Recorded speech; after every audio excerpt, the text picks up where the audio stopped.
the reason we're arguing for our side of things is actually to increase the blameworthiness of the sinner. It's not to remove human responsibility. It's to give back human responsibility. It's to say you're responsible for rejecting God. You don't reject God because he first rejected you, like on Calvinism, that you ultimately hate God. Well, because he first, salvifically speaking, he hated you. That makes the hater of God much less responsible, much less culpable for his hatred of God. Why?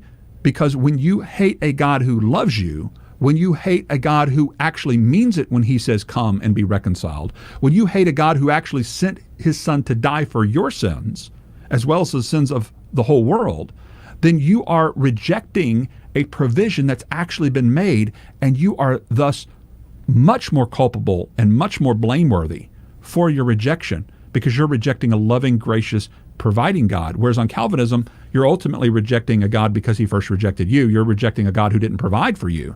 He didn't send Jesus to die for you. So you're not really rejecting anything, because you don't have anything to reject, because God hasn't loved and provided for you in any sense of the word, any meaningful sense of the word, as far as I can tell. Again, this is why we're pushing back on these things. Calvinists, in my estimation, have adopted, many of them, a form of doublethink.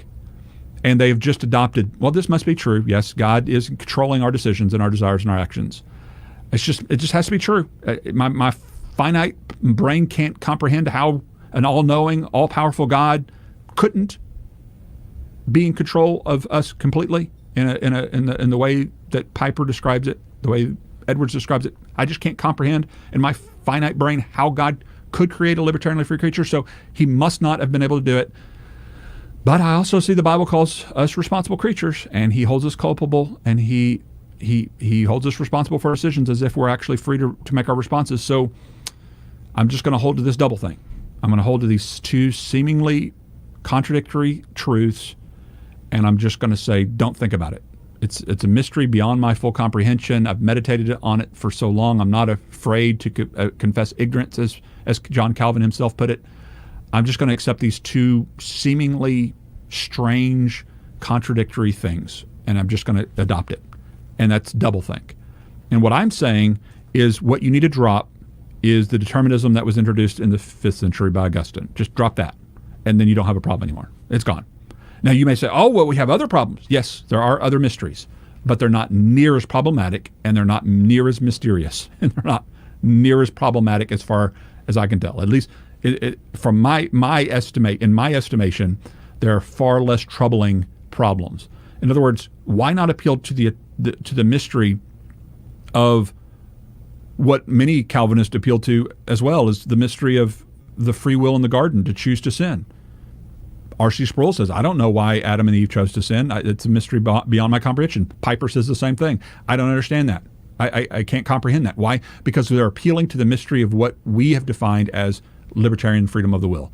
That people are agents, are first cause choice makers. They are the choice is caused by the chooser. The determination is caused by the determiner, and that is beyond our full comprehension. That is beyond our full capacity as creatures, as finite creatures, to understand how that works with a infinite creator, an all-knowing creator, an all-powerful creator.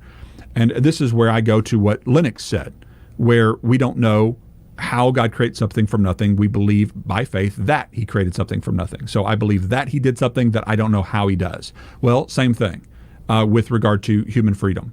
I don't know how an omnipotent God, an all-powerful, all-knowing God, creates free, libertarianly free creatures, but I believe that he does by faith based upon the revelation. And there's a mystery there. There's not an antinomy. There's not two contradictory things being claimed here.